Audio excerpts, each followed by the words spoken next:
आपने HMPV virus के बारे में तो सुना ही होगा, that is human metapneumovirus. ये चाइना में आउटब्रेक हुआ है रिसेंटली और इंडिया में भी इसके कुल मिलाकर अभी तक 3 केसेस पाए गए हैं और ये नंबर लगातार इंक्रीज हो रहा है। अब जब हम लोग ह्यूमन मेटा निमोनो वायरस के बारे में बात करते हैं, ये सिंगल स्ट्रैंडेड आरएनए वायरस है और बिलोंग करता है फ्रॉम दी फैमिली निमोनोविरिडे।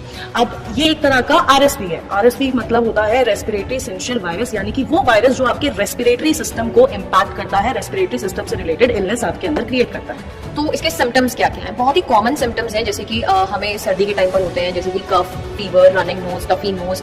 साथ ही साथ अगर हम बात करें सोर थ्रोट, स्नीजिंग। बस इसमें एक अलग सिम्टम है, दैट इज रैशेस। इसमें आपको साथ में रैशेस भी देखने को मिलते हैं जो नॉर्मल कंडीशन में नहीं मिलते, और साथ ही साथ शॉर्टनेस ऑफ ब्रेथ भी होता है। अगर मैं बात करूं कि ट्रांसमिट कैसे हो रहा है, फैल कैसे रहा है, क्योंकि वायरल डिजीज है, फैलता है आपके कफिंग से, कफिंग से, स्नीजिंग से, शेकिंग हैंड से, हगिंग से, किसिंग से और उन सरफेसेस को टच करने से जो एक इन्फेक्शियस पर्सन ने टच कर रखे होते हैं। सो इसको चेक करने के क्या क्या टेस्ट हैं? जैसे कि हम पहले टेस्ट की बात करें, दैट इज स्वैब टेस्ट, जो कि कोविड के टाइम पर भी होता था।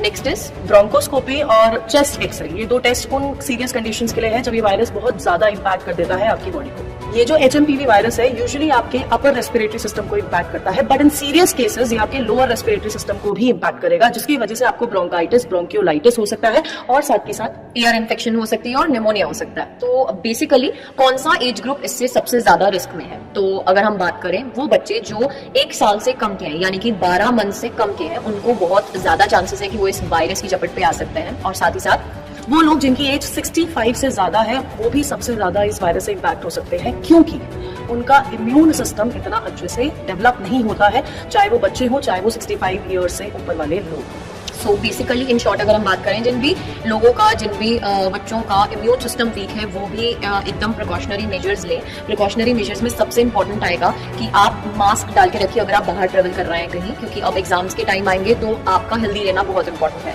साथ ही साथ अगर हम बात करें, आप अननेसेसरली किसी के साथ हैंडशेक मत कीजिए, और साथ ही साथ अगर हम बात करें, किसी सर्फेस को टच मत कीजिए अननेसेसरली। ज्यादा से ज्यादा हैंड्स वॉश करते रहिए, सैनिटाइजर का यूज कर सकते हैं एंड सैनिटाइजर्स का ज्यादा से ज्यादा यूज करें। एंड सबसे इंपॉर्टेंट है कि अपनी डाइट अच्छी रखें, बिकॉज अगर आप डाइट अच्छी रखेंगे तो आपका इम्यून सिस्टम ग्रो करेगा, स्ट्रॉन्ग हो जाएगा। बिल्कुल। सो अब बहुत सारे बच्चे कंसर्न है कि इसका इम्पैक्ट 2025 पे कैसे पड़ सकता है। तो यार इंडिया ने वो टाइम भी देखा है जब कोविड का आउटब्रेक हुआ था, एकदम बहुत ज्यादा केसेस आए थे, तब तो हमारा कंट्री इस चीज के लिए प्रिपेयर भी नहीं था, बट अब तो प्रिपेयर्ड है यार। तो इसका इम्पैक्ट बहुत भारी स्तर पे देखने को नहीं मिल सकता है, आपके एग्जाम कैंसिल नहीं हो सकते हैं। तो प्लीज अपनी तैयारी जो है वो उसी तरीके से बरकरार रखिए। तो पढ़ते रहिए, हम आपके लिए लेके आ रहे हैं एक और बहुत स्पेशल इवेंट कल शाम, यानी कि 7 जनवरी 7:30 बजे डॉक्टर ज़दा के चैनल पे, तो जुड़ना नहीं भूलना है।